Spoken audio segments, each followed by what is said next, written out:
Merhaba arkadaşlar, kanalıma hoş geldiniz. Bugün kullanacağım ip bebe yünü. Şöyle orta kalınlıkta bir bebe yünü. İpime uygun kullanacağım şiş 3 numara.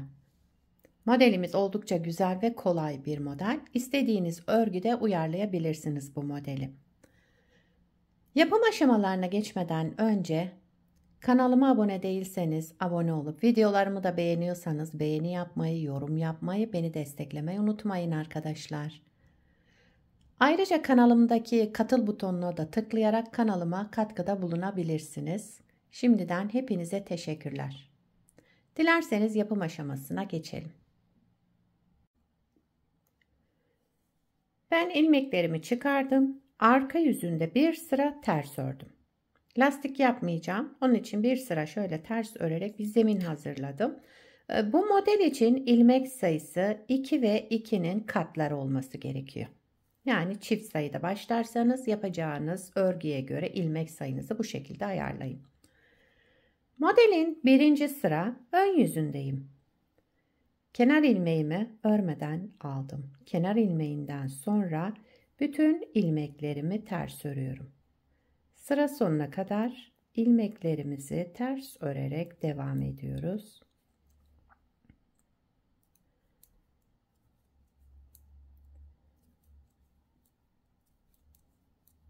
Evet, sıra sonuna kadar devam ediyorum.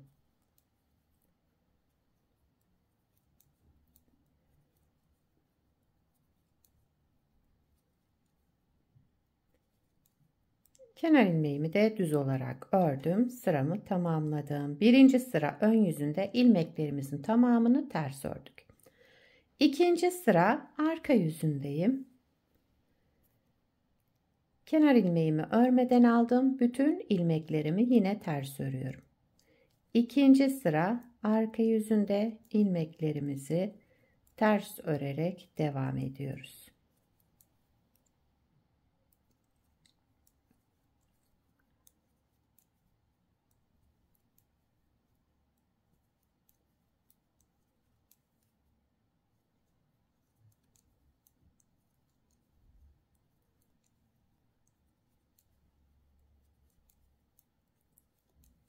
Kenar ilmeğimi yine düz olarak ördüm. İkinci sıra arka yüzünde ilmeklerimizi ters örerek tamamladık.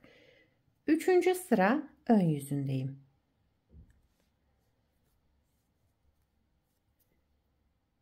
Kenar ilmeğimi örmeden aldım. Kenar ilmeğinden sonraki ilmeğimi düz ördüm. Bir düz, bir ters, bir düz. Yani sıra sonuna kadar ilmeklerimizi düz, ters, düz, ters olarak örüyoruz. Bir ilmek düz, bir ilmek ters. Yani pirinç gibi düşünün burada. Bir düz, bir ters örerek 3. sıra ön yüzünde devam ediyoruz.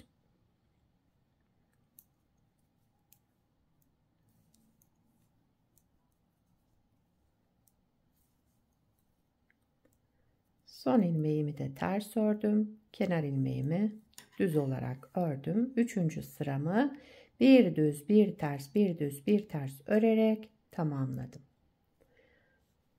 4. sıra arka yüzündeyim. Kenar ilmeğimi örmeden aldım. Burada düz olan ilmeğimi ters örüyorum. Ters olan ilmeğimi düz örüyorum. Yani tam tersi yapıyoruz. Düzleri ters, tersleri düz örerek devam ediyoruz. Pirinç modeli düşünün. Bu iki sırayı o şekilde yapıyoruz arkadaşlar. Düzlerimizi ters, terslerimizi de düz örüyoruz. 4. sıra arka yüzünde.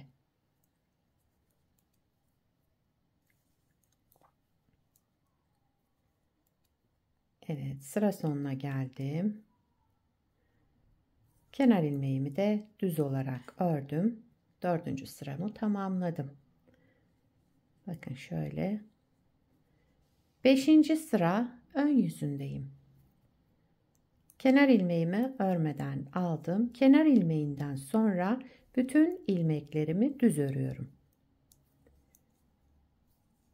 5. sıra ön yüzünde ilmeklerimizin tamamını düz örerek devam edelim.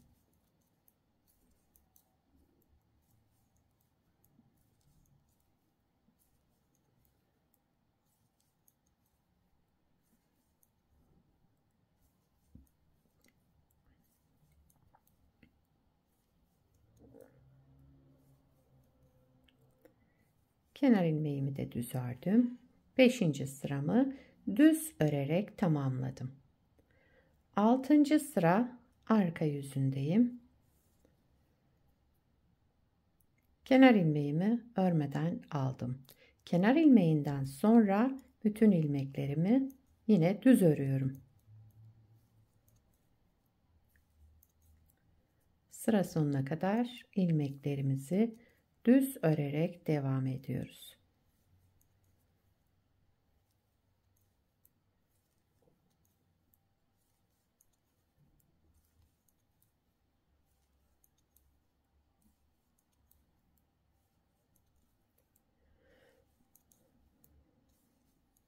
Kenar ilmeğimi de düz ördüm. 6. sıramı düz örerek tamamladım.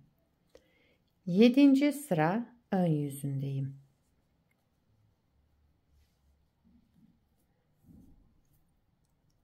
Kenar ilmeğimi örmeden aldım. Bütün ilmeklerimi yine düz örüyorum.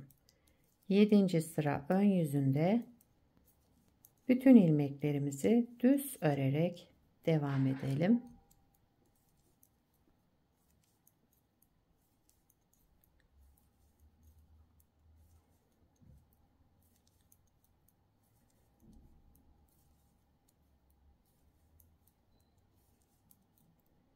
Kenar ilmeğimi de düz olarak ördüm. Sıramı tamamladım.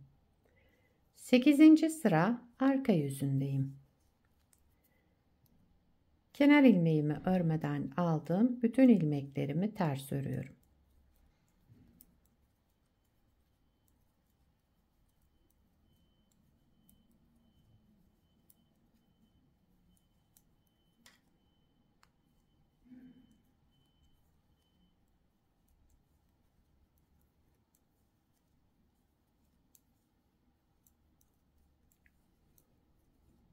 Evet, sıra sonuna kadar ilmeklerimizi ters örerek tamamladık. Kenar ilmeğimi düz olarak ördüm. 9. sıra ön yüzünde yine ilmeklerimi düz öreceğim.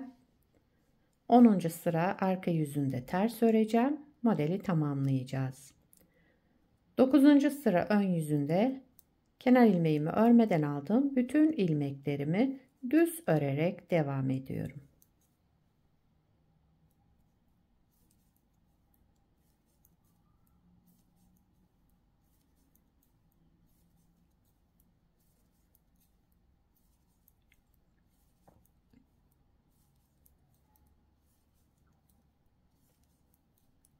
Kenar ilmeğimi de düz ördüm. Sıramı tamamladım.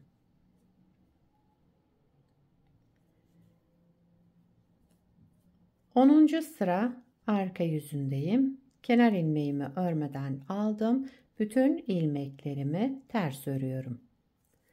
Sıra sonuna kadar ilmeklerimizi ters örerek devam edelim. Evet, 10 sırayı tamamlayarak modeli bir kez kurmuş olduk arkadaşlar. Model böyle devam edecek. Bakın burada da göstereyim. Modelin ilerlemiş hali bu şekilde olacak. İsterseniz şu birinci sırayı beraber başlayalım. İkinci model kurulumunun birinci sırasını beraber başlayalım. Modeli tekrar kuruyoruz. Birinci sıra ön yüzündeyim. Bütün ilmeklerimi ters örerek başlıyorum. Birinci sırada ilmeklerimizin tamamını ters örüyoruz.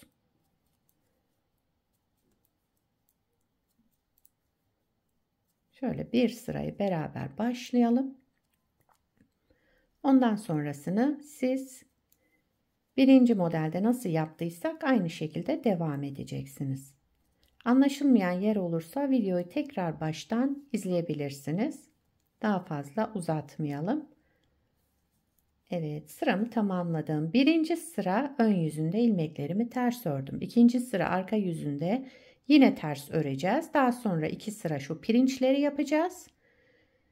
Pirinçten sonra bir sıra düz, ön yüzünde, arka yüzünde de yine düz örerek şu bordür kısmını tamamlayacağız. Arada yaptığımız boşluk 4 sıra. 4 sıra düz örgümüz olacak burada. Model böyle devam ediyor arkadaşlar. Diğer parçaya geçeyim hemen. Evet, modelin ilerlemiş hali böyle olacak. Bunu da aynı iple hazırladım. Yine aynı numara şiş. Modelimiz böyle. Bakın şöyle arada 4'er sıra düz bıraktım. 6 sıra şu pirinçli olan kısım, 4 sırada şu boşluğumuz. Yani toplamda 10 sırayı tamamladıktan sonra tekrar ikinci modele geçiyoruz. Modelin arka yüzü de bu şekilde. Gördüğünüz gibi şöyle güzel bir model. Şöyle tersi düzü yok, yani yakadan başlamada yaparsanız bu modeli aynı şekilde görünecektir. Bu modelden atkı yapabilirsiniz, bere yapabilirsiniz, yelek, hırka, süveter, bebek battaniyesi hepsinde kullanabileceğiniz gayet güzel ve gösterişli bir model. Sizler de nelerde kullanacaksınız arkadaşlar bu modeli, onları yorumlarda belirtirseniz sevinirim.